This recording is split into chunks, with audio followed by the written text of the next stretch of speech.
안녕하십니까. 원주권 뉴스입니다.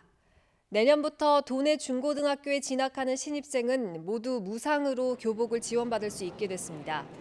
중고등학생 무상교복 시행에 필요한 예산 분담률을 놓고 교육당국과 일선 시군이 이견을 좁히지 못하던 상황에서 도교육청이 오늘 추가 부담을 수용한 데 따른 겁니다. 내년 예산 79억 원에 대한 최종 분담률은 도교육청이 65%, 강원도가 20%, 일선 시군이 15%로 종전안에 비해 도교육청 부담이 5% 늘어나고 시군의 부담은 5% 줄었습니다. 내년부터 도내 18개 시군의 중고등학교 신입생 2만 6천여 명은 1인당 30만 원 범위에서 교복비를 지원받습니다. 영월군 의회 윤길로 의장이 의장직을 잃게 됐습니다. 영월군 의회는 오늘 열린 제260회 임시회에서 윤길로 의장 불신임 결의안을 전체 의원 7명 가운데 회의에 참석한 4명 전원이 찬성해 가결시켰습니다. 김상태 의원 등 군 의원 4명은 윤 의장의 청산의 흡연과 인사청탁, 업무 추진비 사용 등의 문제로 지난달 25일 불신임 결의안을 제출했습니다. 윤 의장은 받아들일 수 없다며 법적 조치에 나서겠다는 입장입니다. 오늘 오전 8시쯤 영월군 남면의 한 석회석 광산에서 작업 중이던 화물차가 아래로 추락해 70살 강모 씨가 숨졌습니다. 소방당국에 따르면 출동했을 때 강 씨는 이미 호흡이 없었고 인근 병원에 이송됐지만 결국 숨졌습니다. 경찰은 강 씨가 야적장에서 원석을 하차하기 위해 후진하다가 추락한 것으로 보고 정확한 사고 원인을 조사하고 있습니다. 강원도 의회 제286회 정례회가 오늘 개회식을 시작으로 37일간의 회기에 들어갔습니다. 강원도 의회는 오늘 오후 개회식과 1차 본회의를 열고 내일부터 21일까지 14일 동안 진행되는 강원도청과 도교육청에 대한 행정사무감사와 11월 25일부터 시작되는 상임위원회별 예산심사 일정 등을 확정했습니다. 이어서 원주의 조성호 의원이 종축장 부지 활용에 대한 강원도 개발공사의 적극적인 역할을 촉구하는 등 5명의 도의원이 나와 5분 자유 발언에 나섰습니다. 2019 디지털 헬스케어 국제포럼이 오늘 원주 세브란스 기독병원에서 열렸습니다. 4차 산업혁명과 디지털 헬스케어 발전 방향이 주제로 진행되는 이번 포럼에는 헬스케어 관련 국내외 전문가들이 참석해 4차 산업혁명 시대의 의료기기 개발 방향에 대한 주요 현안과 대안을 공유했습니다.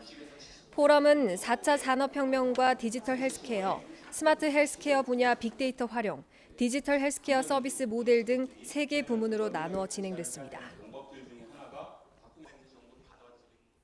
원주시와 건강보험심사평가원이 오늘 지역사회 안전 강화를 위한 업무 협약을 체결했습니다. 두 기관은 이번 협약을 통해 폭염과 한파에 따른 안전 취약계층 휴식공간 제공과 화재, 폭우 등 재난 시에 주민 임시 대피 장소 제공, 의료 안전 교육과 안전 문화 확산 캠페인 등에 상호 협력할 것을 약속했습니다. 이와 더불어서 지역 농산물 이용 촉진을 위해 원주 푸드 종합센터를 통한 안전 식자재 공급과 구매 협조 등에도 협약에 포함됐습니다. 원주시청 사거리와 남원주 IC 진입부 구간에 도시경관 개선을 위한 완충 녹지 조성이 완료됐습니다. 원주시는 시청 사거리에서 남원주 IC 진입부까지 소나무 197그루를 비롯해 각종 교목과 관목 등 10,000그루 이상의 나무를 심어 녹지 공간을 조성했습니다. 주로 소나무와 이팝나무, 느티나무와 백합나무 등 미세먼지 흡착률이 뛰어난 수종이 심어졌습니다. 또 남원주 IC에서 남원주 역세권 부근까지는 내년에 추가로 완충 녹지가 조성될 계획입니다. 영월군 온라인 쇼핑몰 영월몰에서 김장철을 맞아 오는 23일까지 김장 기획전을 엽니다. 영월 절임 배추와 생강, 고춧가루 등이 판매될 예정이며 절임 배추는 원하는 날짜를 지정해 받을 수 있습니다.